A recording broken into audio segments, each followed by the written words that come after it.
Hey everybody, it's Leslie Goodson here. Thanks for joining me again. And it's another anti-aging talk from someone who is an anti-aging expert, has written a top-selling book, Breaking the Age Code, Young Skin for Life. I'm a girl, a woman now, old lady, actually who's been there before, about 10 years ago. When I was about 53, I was well overweight, had terrible skin. I thought my best years were behind me and not ahead. And I'm here to tell you that you can get your skin back, you can get your weight back, you can get your feeling for vitality and your positive outlook back. So anyways, right today I'm going to talk a little bit about generality of aging skin. So you're going to understand more of my videos to come. And so in my book, I announce the culprits that causes your skin to age. And I also talk about what you can use in your skincare that can reverse the process, such as the last video I did on Cell Excel Lifting and Firming Serum.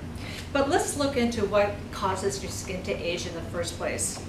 The primary factor, and probably what you've heard a lot about in the literature, are free radicals. And free radicals can be anything from the pollutants that are in the foods you eat, and in environmental toxins and what you're using to clean your house. They can be the exhaust from the city, from cars, all kinds of pollutants. But what people aren't aware of is the biggest instigator of free radicals is the sun. The sun is way bigger than all these other factors. So you could go to Whole Foods all you want, but if you're not wearing the right sunscreen of at least a 30 to a 50 SPF per day, plus an antioxidant underneath your sunscreen, you are going to suffer the free radical damage. What free radicals do is they make their way into the barrier of the cell. They get like a little opening. Once they get that, they can maneuver all the way into your skin cell's DNA and cause the DNA to change. And once the DNA is changed, your skin is going to get older fast. So controlling free radicals is very important to keeping younger skin. So after that, and excuse this little thing for moving, is inflammation. Now, a lot of inflammation can be controlled by using antioxidants because they are very, very, very closely related. Another way inflammation can be controlled is by diet. Using the right type of oils in your diet is extremely important, and I will do an episode on that too. It's very easy. It's one of the easiest things you can do. It's also going to prolong your life, help you have less chance of having heart disease. There are all kinds of wonderful things that can happen by having an oil change in your life and using omegas that control inflammation. It's bigger control than skincare is actually. And so then the third thing are sugars. Now sugars are something, of course, we all love, and I can't give them out myself. As a matter of fact, I'm addicted right now to banana bread from, you know, any kind of a coffee store. I just love it. I can't go without it, but I'm weaning myself off of it because I know how bad it is for skin. But sugars are something that really you should try to exclude from your diet. There are topicals that can help stop the bonds of sugar, which I will be discussing, but it's not nearly as enough as controlling your diet. So controlling your diet from sugars is very, very important to having good skin for life. And then lastly are hormones. And hormones have become a bad word because of a study that was done probably about 10 years ago, the Women's Initiative study, and they found that women that were given hormone therapy had a higher risk of developing certain types of cancers. But what they also didn't tell you is that women who are using hormone therapy had a lower risk of developing certain types of cancers. So it's something you really need to discuss with your doctor. There are bioidentical hormones out there that ostensibly are supposed to be safer.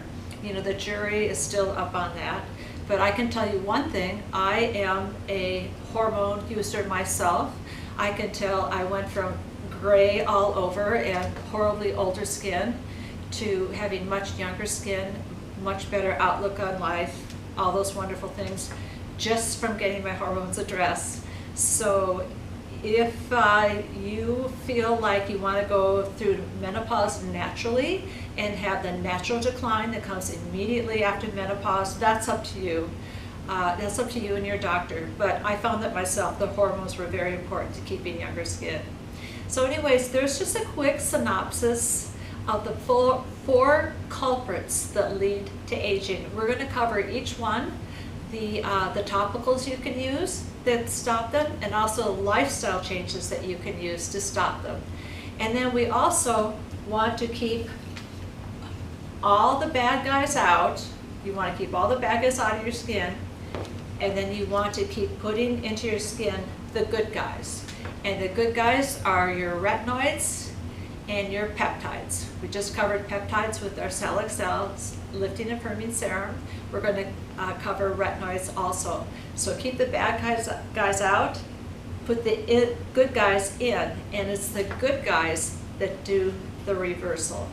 You can keep all the bad guys out of your skin and you're still going to age, but at a much more slow process. But you're still going to age. But if you use agents that are able to reverse some of the aging, then you are able to reverse some of the aging you see in the mirror, and you are going to be so surprised how much of it you can reverse. So if you have any questions on this, please let me know. These are really important, and there's just so much you can do to bring your skin back.